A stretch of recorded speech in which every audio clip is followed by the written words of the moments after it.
السلام علیکم ورحمۃ اللہ وبرکاتہ۔ بسم اللہ الرحمن الرحیم۔ دوستو، میں نے اپنے گورے کولیگ سے کہا کہ تم مسلمان کیوں نہیں ہو جاتے؟ اس نے مسکرا کر جواب دیا کہ تم مجھے کوئی اچھی سی ریزن دے دو، میں اسلام قبول کر لوں گا۔ میں نے اسے اسلام کی حقانیت اور نبی اکرم صلی اللہ علیہ وسلم کی زندگی کے بے شمار واقعات سنائے۔ میں نے ان لوگوں کا حوالہ بھی دیا جو عیسائیت، یہودیت، بودھازم اور ہندو مت چھوڑ کر مسلمان ہوئے تھے۔ میں نے اسے یہ بھی بتایا تم مسلمان ہونے کے بعد جنت میں جاؤ گے۔ وہ بڑی توجہ سے میری بات سنتا رہا۔ میں خاموش ہوا تو اس نے ہنس کر کہا، ہماری کمپنی میں 2 درجن مسلمان ہیں، تم مجھے کسی ایک کا حوالہ دو جس کو دیکھ کر میں مسلمان ہو جاؤں۔ میں حیرت سے اس کی طرف دیکھنے لگا۔ وہ بولا، تم مسلمان اگر مل کر بھی اخلاقی لحاظ سے ہمارے کسی کرسچن ساتھی کا مقابلہ کر لو تو میں مسلمان ہو جاؤں گا۔ وہ رکا اور اس کے بعد مجھ سے پوچھا، کیا تم لوگ حلال کھاتے ہو؟ میں نے سینے پر ہاتھ رکھ کر جواب دیا، الحمدللہ مسلمان حرام نہیں کھاتے۔ اس نے قہقہ لگایا اور بولا، تمہاری بات چکن کی حد تک درست ہے، لیکن جہاں تک کام سے محبت، کمپنی کے ساتھ وفاداری اور اعمال کا تعلق ہے، میں نے تم میں سے کسی کو حلال کھاتے نہیں دیکھا۔ دفتر آنے کا وقت 9 بجے اور چھٹی کا وقت 5 بجے ہے، لیکن تم لوگ ہمیشہ 5-10 منٹ لیٹ آتے ہو اور جلدی نکل جاتے ہو، جبکہ میں روزانہ 8:45 بجے دفتر پہنچتا ہوں، اپنا سامان ڈیسک پریس کرتا ہوں، کوٹ اتار کر لٹکاتا ہوں، لیپ ٹاپ آن کرتا ہوں اور ٹھیک 9 بجے کام سٹارٹ کر دیتا ہوں۔ میں شام 5:30 بجے دفتر سے نکلتا ہوں، آدھا گھنٹہ اپنی چیزیں سمیٹتا ہوں، میز اور ڈیسک صاف کرتا ہوں، کرسیاں سیدھی کرتا ہوں، پردے سیدھے کرتا ہوں، لائٹس آف کرتا ہوں، درازیں لاک کرتا ہوں اور پھر دفتر سے نکلتا ہوں، جبکہ تم لوگ 4 بجے کام بند کر دیتے ہو اور گھنٹہ ٹہل ٹہل کر گزارتے ہو اور ڈیسک صاف کیے بغیر اور اپنی چیزیں سمیٹے بغیر نکل جاتے ہو۔ ہم یورپی لوگ اپنا باتھ روم خود صاف کرتے ہیں، کموڈ تک صاف کر کے باہر نکلتے ہیں، دفتر کی لائٹس بند کرتے ہیں، پودوں کو پانی دیتے ہیں، اپنی پلیٹیں اٹھا کر ریک میں رکھتے ہیں، جبکہ تم لوگ جھوٹے برتن میز پر چھوڑ جاتے ہو، فلش تک نہیں کرتے اور اگر کر جاؤ تو فرش گیلا کر دیتے ہو، سنک میں پاؤں دھوتے ہو اور پورے واش روم کا فرش گیلا کر دیتے ہو۔ میں نے آپ میں سے کسی شخص کو لائٹس بند کرتے نہیں دیکھا۔ آپ کے لوگوں کے ڈیسک پر میس ہوتا ہے، کوئی چیز ترتیب سے نہیں ہوتی۔ آپ لوگوں کے لباس پر بھی سلوٹیں ہوتی ہیں اور ہاتھ بھی گیلے ہوتے ہیں۔ آپ لوگ دوسروں کی طرف دیکھ کر مسکرانا بھی جرم سمجھتے ہیں۔ کام لٹکانا آپ لوگوں کی عادت ہے اور کام کے دوران گپ لگانا آپ لوگوں کا مشغلہ ہے۔ آپ لوگ کھانا بھی نہایت بدتمیزی سے کھاتے ہیں، منہ سے چپ چپ کی آوازیں نکالتے ہیں اور چائے بھی شڑپ شڑپ کر کے پیتے ہیں۔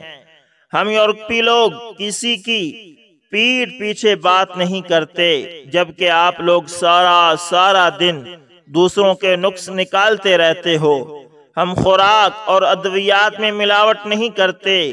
آپ یورپ کی کسی بھی جگہ سے کھانے کی چیز خرید لیں، وہ خالص ہوگی اور ڈبے میں وہی کچھ ہوگا جو اس کے باہر لکھا ہے۔ ہم لوگ ایکسپائری ڈیٹ کے بعد خوراک کی کوئی چیز فروخت نہیں کرتے۔ یورپ اور امریکہ میں ادویات میں ملاوٹ یا جیلی ہونے کا تصور بھی نہیں، لیکن آپ کے معاشروں میں صدر ہو یا امام کعبہ، اسے خالص خوراک اور اصلی ادویات نہیں ملتی۔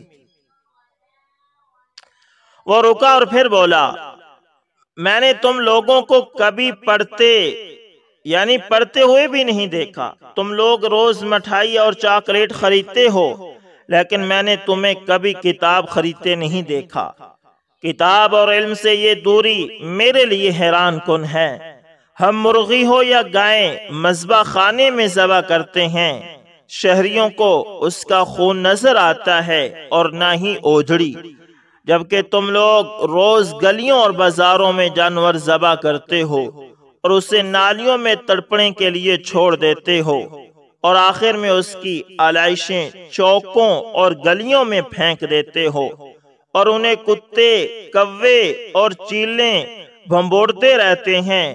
تم تنور پر چلے جاؤ یا قصاب کی دکان پر، وہاں مکھیاں اور کاکروچ تمہارا استقبال کریں گے۔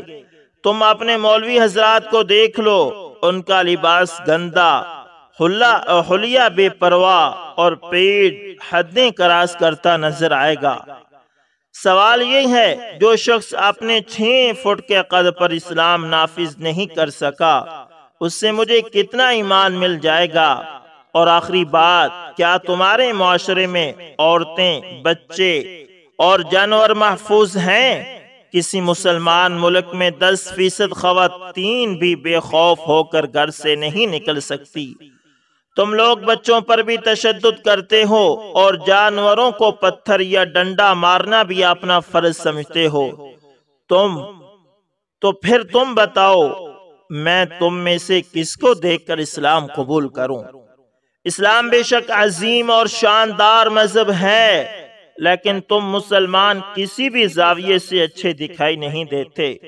دنیا کی ہر بیماری، ہر برائی تم لوگوں میں کوٹ کوٹ کر بھری ہے، لہذا پھر میرے جیسے لوگ یہ سوچنے پر مجبور ہو جاتے ہیں، وہ مذہب جو آج تک اپنے ماننے والوں کو نہیں بدل سکا، وہ مجھے کہاں تک بدلے گا؟ یہ تو ہماری غلطی ہے، مذہب کی غلطی نہیں، ہم نہیں بدل رہے۔ اسلام جیسا مذہب دنیا میں نہیں۔ دوسرا، میں اگر مسلمان ہو بھی جاؤں تو میں کیا کروں گا؟ کیا میں آواز بلند ڈکار مارنے کے لیے اسلام قبول کروں، یا عورتوں کو گھورنے اور 40 انچ کی کمر کے لیے مسلمان ہوں؟ تم مجھے کوئی ریزن دے دو، میں ابھی کلمہ پڑھ لیتا ہوں۔ وہ خاموش ہو گیا اور میرا منہ کھلے کا کھلا رہ گیا۔ شیخ فرید صاحب رکے اور پھر لمبی سانس لے کر بولے، میں اس گورے کی باتوں پر آج تک شرمندہ ہوں، اور میں نے اس کے بعد کسی غیر مسلم کو تبلیغ نہیں کی۔ میں یہ بھی مانتا ہوں، میں 84 سال کی عمر میں بھی خود کو مسلمان نہیں بنا سکا، میں اسلام کے معیار پر پورا نہیں اتر سکا۔ میں بھی شیخ فرید صاحب کی باتیں سن کر بڑی دیر تک انہیں حیرت سے دیکھتا رہا۔ شیخ فرید صاحب کا تعلق منصیرہ سے ہے اور یہ سکردو کے ٹور پر ہمارے ساتھ تھے۔ ان کی عمر 84 سال ہے۔ ان کی زندگی کا بڑا حصہ سعودی عرب اور امریکہ میں گزرا۔ ہائی پروفیشن انجینئر ہے، پیٹرولیم کی دنیا کی سب سے بڑی کمپنی میں کام کرتے رہے اور ریٹائرمنٹ کے بعد منصیرہ آ گئے۔ چھڑی کے ساتھ چلتے پھرتے ہیں، مگر ان کی باتوں میں وزڈم اور تجربہ ہے۔ دوسروں سے محبت کرتے ہیں اور خوش رہنے اور خوش رکھنے کی کوشش کرتے ہیں۔ میرے بیٹے شمائیل کو بزرگ اچھے لگتے ہیں۔ اس کی اپنے دادا میرے والد کے ساتھ بھی بہت دوستی تھی۔ یہ انہیں بہت یاد کرتا ہے، لہذا یہ اپنے ہر ٹور میں بزرگ خواتین اور مردوں کو ضرور شامل کرتا ہے اور دل و جان سے ان کی خدمت کرتا ہے۔ بزرگ بھی اسے دل کھول کر دعائیں دیتے ہیں۔ یہ اس سفر کے دوران بھی شیخ فرید کو ساتھ ساتھ لے کر چل رہا تھا اور شیخ صاحب اسے ہر قدم پر دعائیں دے رہے تھے۔ مجھے شمائیل نے ان کے وزڈم کے بارے میں بتایا اور پھر میں نے ان کے باتوں کو انجوائے کرنا شروع کر دیا۔ اب سوال یہ ہے کہ اس گورے نے کون سی بات غلط کی تھی؟ کیا ہم مسلمان ایسے نہیں ہیں؟ دنیا میں ہر سال صفائی پسند، پرسکون اور پرامن ملکوں کی فہرست شائع ہوتی ہے۔ خوش رہنے، کام کرنے اور سستے ترین ملکوں، تعلیم، انسانی حقوق، انصاف، ماحولیاتی نفاست، پینے کے صاف پانی، خالص خوراک اور کامیابی کے برابر مواقع پر بھی ڈیٹا شائع ہوتا ہے، اور تمام غیر مسلم ملک ان شعبوں میں ایک دوسرے کا مقابلہ کرتے نظر آتے ہیں، مگر میں نے کبھی اسلامی ملکوں کو اس فہرست میں نہیں دیکھا۔ تعلیم ہو، صحت ہو، صفائی ہو، انصاف ہو، انسانی حقوق ہو، رواداری ہو یا بھائی چارہ ہو، خدمت یا اخلاقیات کے شعبے ہوں، یا پھر کتب بینی اور ہنرمندی ہو، اس میں کبھی سعودی عرب یا پاکستان کا نام نہیں آیا۔ ہم پورا عالم اسلام سال میں جتنا کاغذ استعمال کرتے ہیں، اتنے کاغذ امریکہ کا ایک شہر ہیوسٹن ریسرچ پیپر میں استعمال کرتا ہے۔ کتاب خواہ اسلام کے بارے میں ہی کیوں نہ ہو، لیکن اس کے سب سے زیادہ خریدار امریکہ اور یورپ میں ہوتے ہیں۔ قرآن مجید اور احادیث پر بھی سب سے زیادہ ریسرچ یورپ میں ہو رہی ہے۔ خانہ کعبہ کے فرش کا ماربل بھی یورپ سے امپورٹ ہوتا ہے، اور اسے اٹلی کی کمپنیاں کاٹتی اور پالش کرتی ہیں، اور یہی اسے فرش پر لگواتی ہیں۔ عالم اسلام کی تمام مساجد میں اذان اور تلاوت بھی یہودی کمپنیوں کے ساؤنڈ سسٹم سے نشر ہوتی ہے، اور ہم سب لوگ ادویات بھی ان کے استعمال کرتے ہیں۔ لہذا پھر سوال یہ ہے کہ اقوام عالم کی گلیوں میں اسلام اور مسلمان کہاں ہیں؟ ہمارا کنٹریبیوشن کیا ہے اور کہاں ہے؟ دنیا جہاں کی برائیاں، خامیاں، کمزوریاں اور آزمائشیں صرف ہمارے کھاتے میں کیوں درج ہیں؟ وہ قوم جو اپنے مسلمان بھائیوں کو اسلام کے نام پر قتل کر دیتی ہو، اور مسجد پر حملہ کر کے 200 نمازیوں کو شہید کر دیتی ہو، کیا وہ اسلام جیسے عظیم مذہب کو ڈیزرو کرتی ہے؟ ہم مسلمانوں کی زندگی میں بھی اسلام کہاں ہے؟ آپ نے اگر اس سوال کا جواب تلاش کرنا ہو تو آپ آج اور کل پاکستان کی گلیاں دیکھ لیجئے گا۔ آپ کو جگہ جگہ قربانی کے جانوروں کی علائشیں ملیں گی، اور آپ پھر خود سے سوال کیجئے گا کہ جو قوم آج تک قربانی بھی صفائی اور سلیقے کے ساتھ نہیں کر سکی، کیا اسے دوسروں کو تبلیغ کرنے کا حق حاصل ہے؟ دوستو، یہ تھے اس مصنف کے اپنے خیالات۔ ہاں دوستو، جیسے بھی ہو لیکن تبلیغ لازمی ہے۔ وہ کہتے ہیں نا کہ بال اگر دیوار پر پھینکو تو آپ کی طرف ہی آئے گی۔ جو بات آپ کے اندر نہیں ہے، آپ دوسروں کو تبلیغ کریں تو انشاءاللہ اللہ تعالیٰ وہ بات، وہ نیکی آپ کے اندر بھی پیدا کرے گا۔ ہاں کمزوریاں ہیں، لیکن اسلام جیسا مذہب کہیں بھی نہیں۔ اسلام نے عورت کی عزت ہمیں بتائی ہے۔ اسلام نے ہی یورپ کو سب کچھ دیا ہے۔ اسلام نے دیا تو ہمیں تھا، لیکن یورپ ہم سے چھین لے گیا اور ہم نے جان بوجھ کر دیا۔ آج جس پر یورپ فخر کر رہا ہے، یہ سب تعلیمات اسلام نے دی۔ یورپ کے پاس خود کچھ بھی نہیں ہے، ساری چیزیں اسلام کی اس نے فالو کی ہیں، لیکن ہم سے وہ آگے نکلا ہے کیونکہ اس نے اسلام کو فالو کیا ہے، اور ہم نے فالو نہیں کیا۔ وہ اسلام کو فالو کر کے ہمیں بدنام کر رہا ہے، اور ہم اسلام کو چھوڑ کر بدنام ہو رہے ہیں۔ کوشش کریں اسلام کو فالو کریں دوستو۔ اسی طرح سلیمان علیہ السلام کے دور میں ایک شخص نے ایک خوبصورت پرندہ خریدا۔ وہ جب چہچہاتا تو نہایت دل فریب اور خوش مزاج آواز سے، وہ شخص بہت مسرور ہوتا اس کے چہچہانے سے، گویا اس پرندے کی آواز بہت ہی سریلی اور پیاری تھی۔ ایک دن اچانک اس پنجرے کے پاس اسی کے جیسا ایک اور پرندہ آیا اور اپنی زبان میں کچھ باتیں کی اور چلا گیا۔ پنجرے میں موجود پرندہ بالکل خاموش ہو گیا، گویا ایسا ہو گیا جیسے وہ گونگا پرندہ ہے۔ اس کے مالک نے 2-3 دن انتظار کیا، مگر پرندہ بالکل خاموش رہا۔ وہ شخص حضرت سلیمان علیہ السلام کی بارگاہ میں اس پرندے کو پنجرے سمیت لایا اور شکایت کی کہ حضرت، یہ بہت مہنگا پرندہ خریدا تھا، اس کی آواز مجھے مسرور کرتی تھی، مگر اب نہ جانے کیا ہوا کہ بولتا ہی نہیں۔ حضرت سلیمان علیہ السلام جو جانور، چرند پرند سب کی بولیاں جانتے تھے، آپ علیہ السلام نے اس پرندے سے پوچھا کیا وجہ ہے کہ تم خاموش ہو گئے ہو؟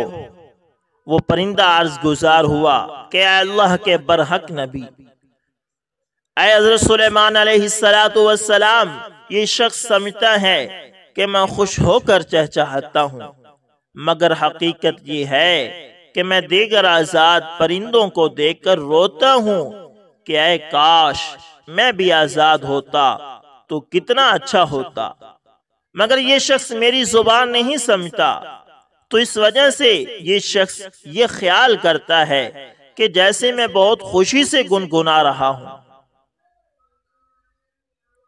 پھر ایک دن میرا ایک ہم جنس میرے پاس آیا اور کہا کہ یہ شخص تیری زبان نہیں سمجھتا، بلکہ سمجھتا ہے کہ تو بہت سریلی آواز کے ساتھ خوشی خوشی چہچہا رہا ہے۔ اگر تم اس کے قید سے آزاد ہونا چاہتے ہو تو رونا چھوڑ دو، بولنا فریاد کرنا بھی چھوڑ دو کہ اس پر تمہارے الفاظ اثر ہی نہیں کرتے، کیونکہ یہ تمہارے درد کو سمجھ ہی نہیں سکتا۔ بس پھر کیا تھا، میں تب سے خاموش ہو کر صبر کر رہا ہوں۔ حضرت سلیمان علیہ السلام نے اس شخص سے کہا کہ پنجرہ کھول دو اور اس پرندے کو آزاد کر دو، کیونکہ اب یہ پنجرے میں کبھی نہیں بولے گا۔ اس شخص نے کہا اگر اب یہ خاموش ہی رہا تو بلا وجہ اس کو رکھ کر میں کیا کروں گا؟ لہذا اس نے حضرت سلیمان علیہ السلام کے حکم کی اتباع کرتے ہوئے پنجرہ کھول دیا۔ وہ پرندہ فوراً اڑ کر درخت کی شاخ پر بیٹھا اور اس شخص کو دیکھ کر کچھ چہچہا کر پھر دوبارہ اڑ گیا۔ اس شخص نے حضرت سلیمان علیہ السلام سے عرض کیا کہ حضرت یہ پرندہ کیا کہہ کر گیا ہے؟ تو حضرت سلیمان علیہ السلام نے ارشاد فرمایا کہ اس نے کہا ہے کہ اگر تو بھی اپنے غموں اور مصائب سے آزاد ہونا چاہتا ہے تو خاموش ہو جا اور صبر کر، کسی سے کچھ شکایت نہ کر، تو تجھے بھی ایک دن سارے غموں سے نجات مل جائے گی۔ جو تو لوگوں کو سناتا رہتا ہے مگر وہ بے حس بے احساس لوگ تیری زبان جانتے ہوئے بھی تیری بات نہیں سنتے۔